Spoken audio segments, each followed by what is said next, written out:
Rightio, in a couple of hugely upsetting outcomes for Australians, Alex de Minaur has not beaten Novak Djokovic at Wimbledon in round 4. Unfortunately, he's out, and we don't have an interest rate cut. And given that interest rate watching is now a national sport, I'm pretty sure that Sportsbet has made a huge amount of money on this outcome, which no one expected. All the big 4 banks predicted a rate cut today, and it didn't come. G'day, I am Jordan from Mountway Finance. You guys are my mountaineers. This is Mountway Say. Welcome, and here's a little rundown on the RBA decision today. So notes are out, we don't have the full minutes. The notes are basically saying, we want more information.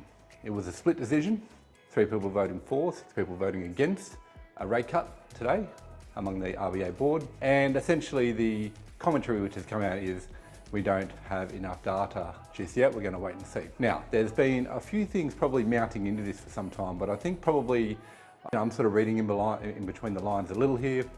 It's timing of data to a certain extent. When we've seen rate cuts this year, the first one in February, the data they were looking at was December, and there was quite a significant drop in the underlying inflation at that time. The next one we got was in May, and the Reserve Bank is actually looking at March data when they're meeting in May, and in August they'll be looking at June data.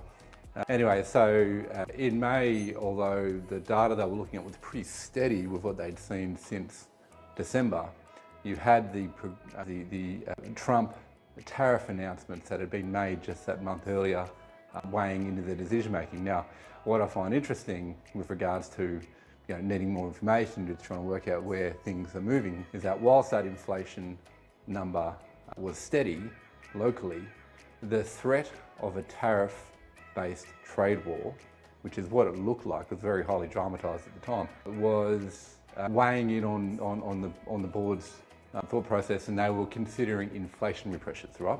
So incoming goods and having reciprocal tariffs added onto them, creating higher costs in this country, indeed around the world. So they were looking at inflationary pressures due to the tariffs. But what I find interesting actually is that the commentary since May, this latest meeting, is more around uncertainty, right? So, are tariffs going to be inflationary, or are they going to be some other thing like deflationary, which would mean that they kind of like cool economic activity because people don't want to trade as much, perhaps.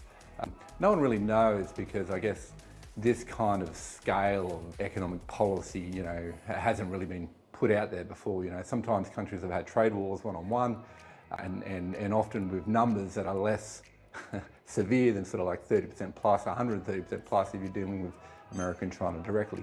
So it's kind of an unknown space, whether it's just it's going to be inflationary, or whether it's going to go that extra far and actually kill economic activity. So, not having a good set of local CPI data, because they've got this sort of delayed reaction with the numbers that they're looking at, and still trying to understand what's going to happen now that this 90-day hiatus on the trade war has only just come off, and Trump is still talking about making deals if countries want to do them. I think it's probably a fairly measured response. They're not dealing with any innuendo, if you like. They're waiting for hard numbers before they make their decision. So I'm probably one of the bad guys saying maybe the RBA made the right decision. Sorry, everyone, you're going to have to keep paying what you're paying on your home loan. But that's my read of it so far. They want the data. Anyway, I guess life goes on. Let's all look forward to August. In the meantime, if there is a silver lining for you guys, the Australian dollar has appreciated, which means getting higher versus other currencies, because of the fact that we expected interest rates to go down and they didn't. Without going into why that happens, but basically if you've got a high interest rate environment in your country, you've got a stronger currency, effectively. So go out and buy some American goods, perhaps, or some other currency, or travel. But you've got 1 month to do it, because we're probably going to do this whole thing again. So I'll probably catch you then. See you guys.